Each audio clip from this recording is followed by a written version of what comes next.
जय धर्म सभी को जोहार।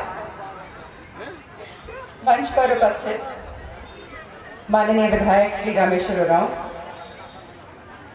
साथ में महाराष्ट्र से आए प्रेम कुमार गिराम, उड़ीसा से आए बालकृष्ण उरांव, मुकेश बिस्वा जी, पुढ़ू पढ़ा बेल बेंजामिन लकड़ा जी, एससी मोर्चा अध्यक्ष रामचरण राम जी, लोहरा समाज के अध्यक्ष बाल मुकुंद लोहरा जी, साथ में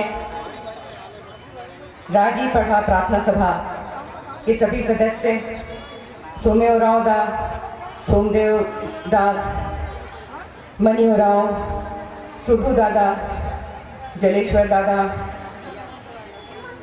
रोहित उरांव सामाजिक कार्यकर्ता, निशित जायसवाल विधायक प्रतिनिधि और मंच पे उपस्थित अन्य सभी गण्यमान्य अतिथिगण जिनका मैं नाम नहीं जान रही हूँ, आप सभी को भी बहुत जोहार। आज जो हमारे साथ जितने भी दादा, भाई, बहनें, दीदी जो भी उपस्थित हैं, आप सभी को पुनः फिर से बहुत बहुत जोहार।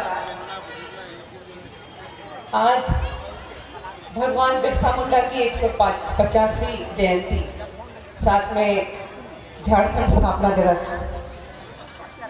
तो आज वो दिन है जब हम सोचेंगे और समझेंगे कि झारखंड राज्य हमें अलग क्यों चाहिए था।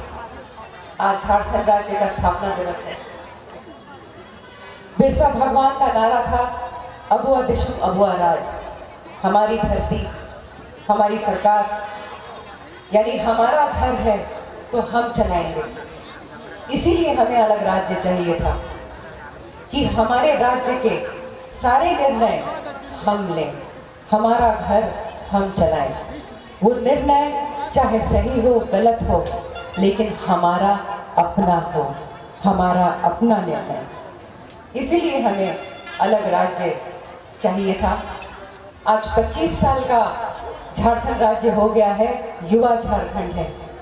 और संयोग देखिए, भगवान बिरसा मुंडा जब उन्होंने बलिदान दिया, वो भी 25 साल के युवा थे। तो भगवान बिरसा मुंडा के जमाने में और आज के झारखंड में क्या है? भगवान बिरसा मुंडा के समय अंग्रेजों ने पूरे समाज पर जमींदारी प्रथा थोपी थी, जिससे जल जंगल जमीन से आदिवासी मूलवासी बेदखल हो गए थे। हमारा घर हमसे छीना गया, हमारी जीविका हमसे छीनी गई। इसके साथ ही जो अंग्रेज थे, हमारे धर्म को उन्होंने कभी भी पहचान नहीं दी। हमें अंधविश्वासी कहा, हमें कहा कि तुम लोग तो भूत पूजा करते हो। हमारे धर्म को पहचान ही नहीं दी और यही हमारे धर्मांतरण का उन्होंने आधार बनाया। तो हमारी पहचान भी उन्होंने मिटाई। तो वीर बिरसा भगवान वो किसके लिए लड़े? घर के लिए लड़े, जीविका के लिए लड़े, पहचान के लिए लड़े। और ये घर, जीविका और पहचान आज के झारखंड में भी प्रासंगिक है। आज 25 साल बाद आज भी जल जंगल जमीन हम आदिवासियों का पूरी तरह से हम उसे सुरक्षित नहीं पाते हैं। हमारी जीविका जो जल जंगल जमीन पे आधारित है, वो भी खतरे में है। हमारी परंपरा, हमारी पहचान, क्या वो आज पूर्ण रूप से सुरक्षित है या अंग्रेजी मानसिकता आज भी हावी है हम पर? हमारी परंपरा आप इस तरह से समझिए, इन सब का समाधान क्या होगा? हमारा घर, हमारा पहचान और परंपरा सबको सुरक्षित रहने का क्या उपाय है? क्या हम हर समस्या के समाधान के लिए सरकार की ओर ताकें या हमारे हाथ में इसका उपाय है? हमारा स्वशासन व्यवस्था, जो अबुआ दिशुम अबुआ राज का जो नारा था, वो स्वशासन के लिए था।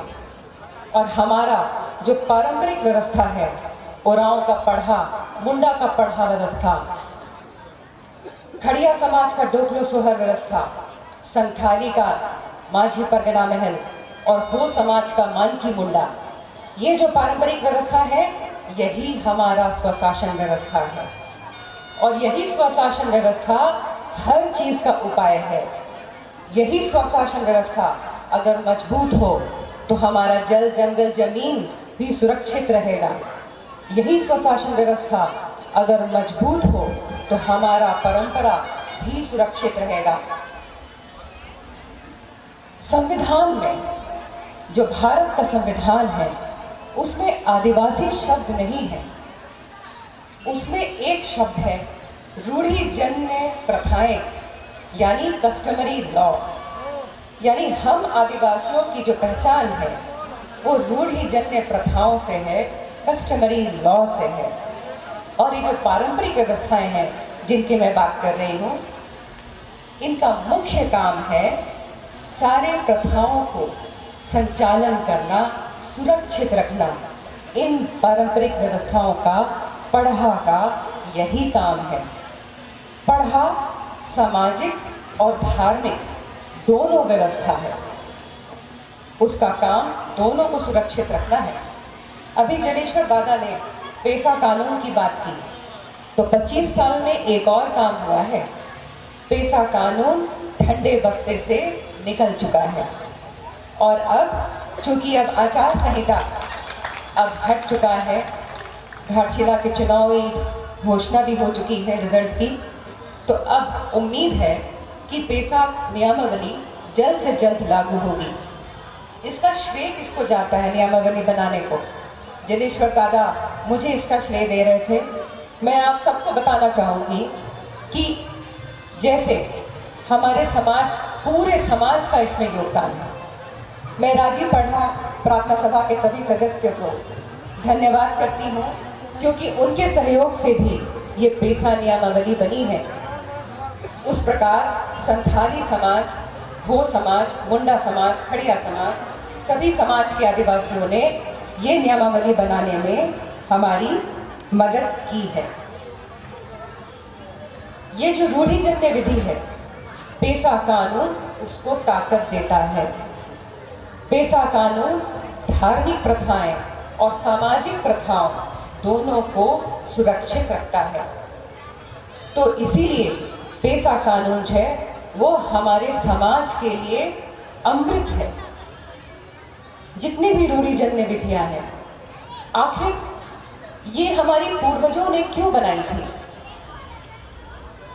हमारे पूर्वजों ने इन रीतियों को बनाया था ताकि हम संतुलित जीवन जी सकें। इन रीतियों की मदद से, ये रूढ़िजन्य रीतियां, कस्टमरी लॉ, इनकी मदद से हम समाज में एक दूसरे से जुड़ते थे, हम अपने पूर्वजों से जुड़ते थे, हम अपने देवताओं से जुड़ते थे। तो ये रीतियां हमें पूर्वजों से, देवताओं से और समाज में एक दूसरे से जोड़ती हैं। जब हजारों साल पहले कोई नहीं था, तब आदिवासी थे।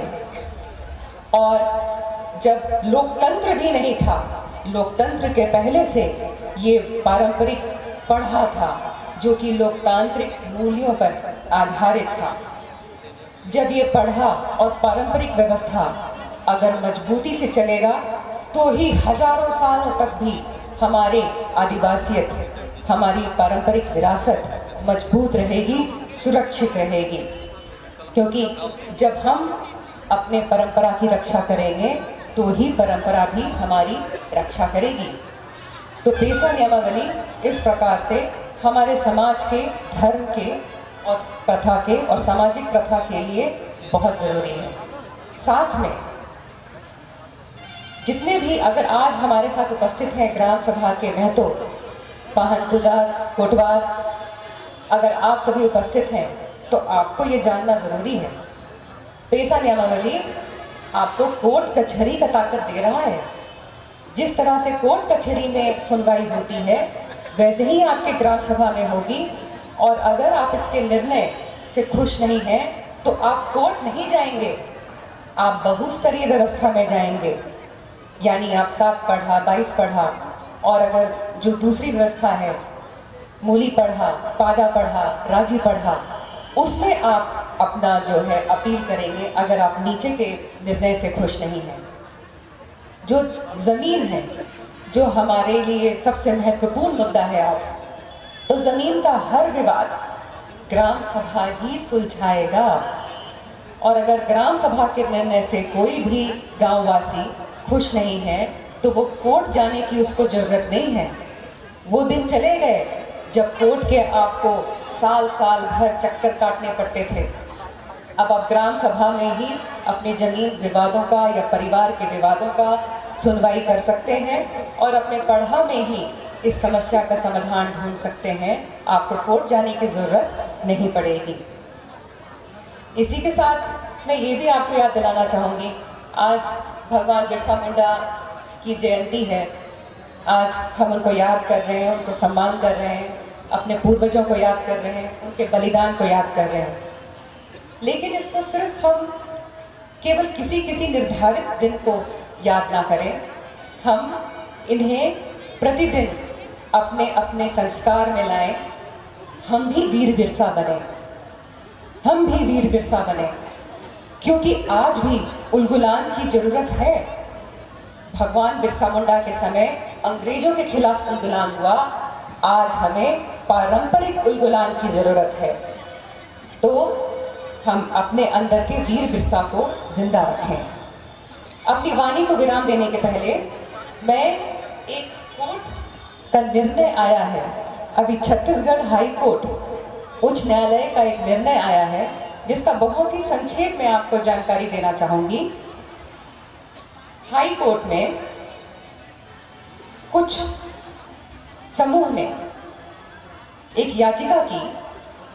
दरअसल छत्तीसगढ़ गांव में कहीं कहीं पे सूचना पट्टी लगा दी गई, जिस सूचना पट्टी में लिखा था कि इस गांव में किसी प्रकार का चंगई सभा करना मना है। ऐसा सूचना पट्टा में लिखा था छत्तीसगढ़ के कुछ गांव में। और साथ में जो पंचायती राज विभाग मेरे कार्यकाल में और राज्य प्रार्थना सभा के मदद से हम लोगों ने एक योजना शुरू की थी, परंपरा के दस्तावेजीकरण की योजना। उसका एक शपथ पत्र तैयार किया था। वो शपथ पत्र आपको भी दादा लोग, भैया लोग बांटा गया है, उसको देखिएगा। तो कोर्ट में याचिकाकर्ता ने उस शपथ पत्र को चुनौती दी और जो गांव में सूचना पट्टी लगा था कि यहाँ चंगई सभा नहीं होना है, उसको चुनौती दी।